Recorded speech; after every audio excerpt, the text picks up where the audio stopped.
Hello there, welcome to the first of hopefully many episodes of Mountain Warband A New Dawn.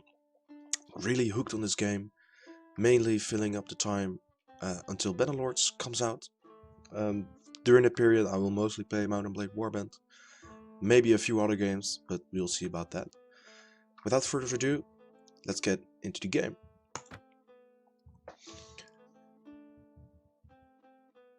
So I played a few rounds of this before I started this recording. It's really tough. I hadn't expected that. Alright. Um yeah, I'll leave you on to pause the video to read all this. You probably read it 100 times before I did, so let's get into it. Alright. The background. I'm sorry, but I have to play as someone who's not of nobility. I'm not myself. Really like the veteran warrior type, so let's go for that. Quick tip about this, I have no clue what I'm doing. So yeah, let's get into this. What do I want to be? That seems fine. Squire. Yeah, why not? Sure. Personal revenge. I'm more of a money and power guy, to be fair. So, my attributes gonna be Strength 9, Agility 8, Intelligence 5, and Charm is 8. I'm really fond of intelligence, though. What gives me intelligence? University students? Seems like a more balanced attribute diversion. So we start off with Iron Flash, Power Strike, Weapon Master, Shield. Not really gonna use shield though, I'm more of a two-handed melee guy with a crossbow on his back. Riding, I like looting, trainer, wound treatment, surgery, okay, whatever. Engineer, haven't really used that much, maybe I'll devote a few episodes on getting this done. Really like persuasion and leadership, seems fine. Now the whole character history. You were born years ago in a land far away. Your father was a veteran warrior. As a child, your family scrambled out a meager living from your father's wages as a guardman to the local lord. As it was not an easy existence, you were too poor to get much of an education. You learned mainly how to defend yourself on the streets with or without a weapon in hand. You started to learn about the world almost as soon as you could walk and talk. You spent your early life as a page at a nobleman's court. As a boy growing out of childhood, you were sent to live in the court of one of the nobles in the land. There, your first lessons were in humility, as you waited upon the lords and ladies of the household. But from their chess games, their gossip, and even the poetry of great deeds and courtly love, you quickly began to learn about the adult world of conflict and competition. You also learned from the rough games of the other children, who battered at each other with sticks in imitation of their elders' swords. Ooh, that seems kind of harsh. Then, as a young adult, life changed as it always does. You became a university student. Though the distinction felt sudden to you, somewhere along the way you had to become a man. Well, naturally. And the whole world seemed to change around you. You found yourself as a student in the university of one of the greatest cities, where you studied theology, philosophy, and medicine. Ooh, that's where the wound treatment comes from. But not all your lessons were learned in the lecture halls. You may or may not have joined in with your fellows as they roamed the alleys in search of wine, women, and a good fight. Love a good fight. However, you certainly were able to observe how a broken jaw is set, or how an angry townsman can be persuaded to set down his club and accept cash compensation for the destruction of his shop. What are you doing with your fellows, man? Damn. But soon everything changed and you decided to strike out on your own as an adventurer. What made you take the decision was lust for money and power. Yeah. Only you know exactly what caused you to give up your old life and become an adventurer.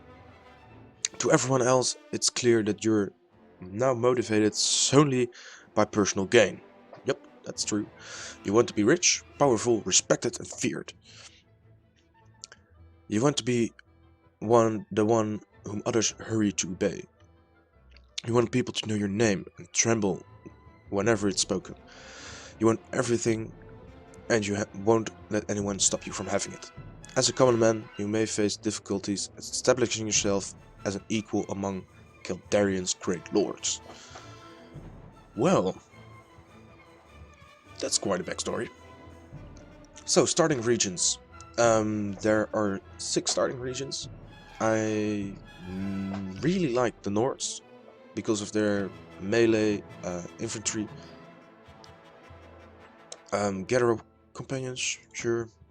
Fog of War, let's leave that as it is. Okay, let's be realistic. Now enter your name and distribute your attributes, skills and weapon points. You can click the various elements on the screen to learn how each one will affect your character. Cool. Enter name here. What will we be named? Well, I really don't know actually, so let's go for Marv. Short, easy to remember, because we want everybody to know our name. And once the Great Marv will be in town, everyone will be full of fear. Alright, what for attributes? Strength 8, Agility 7, Intelligence 7 and Charm 8. Let's get some points in strength. I really want to be strong whenever I get in battle, because these battles are tough. I also really like intelligence, so let's give that 2 points.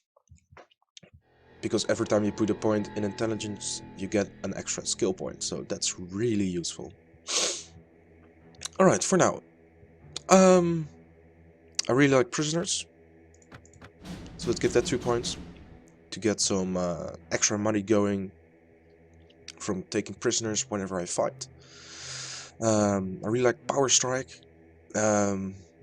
Just maybe I don't really need it early game, but we'll really be focusing on this late game when we get all the good stuff. Iron Flash for some durability, sure, why not? 51 health is quite decent, level 1. Then, pathfinding, party speed, map speed is increased by 3% per skill. Really useful, except for running away, because everyone seems to be fast, so I need to be faster than them. Alright, then what do we have left? Inventory management. Don't really need that early game, I think. Otherwise, I can dump some points in that in the early levels. Trainer, not really useful early game either. I think trainer works if you are higher level than your troops. Then you only then they will get experience. When you're lower level than them, it doesn't work. Also says it in the explanation on the top right. Foraging, never really used it. Can't seem to get a big enough army up to really use any of this. Riding I find really important. A good horse can really help you out during battles. And for the last point, I think I will go for spotting, because the party seeing range is increased by 10% per skill level. Really useful to see the big armies coming from some distance away. Alright, proficiencies. Whoa, my English is so bad, I'm really sorry. I'm mainly gonna be focused on the two-hand weapon and the crossbow. So that's where most of my points will go. So I don't really get a crossbow early game because they always seem to be so expensive. So let's go for all two-handed. Alright, seems good. Let's go to the fun part. I believe the charity creation. Adjust your target's face using the buttons and sliders to rotate the head, click on it and drag the mouse. Okay. Well, that's a bright looking fellow. Really not gonna pay a lot of attention on this, so just gonna randomize it a few times until I see something I like. Let me see. I think, yeah, great mustache, great ponytail on the back. Yep, like him. Let's go.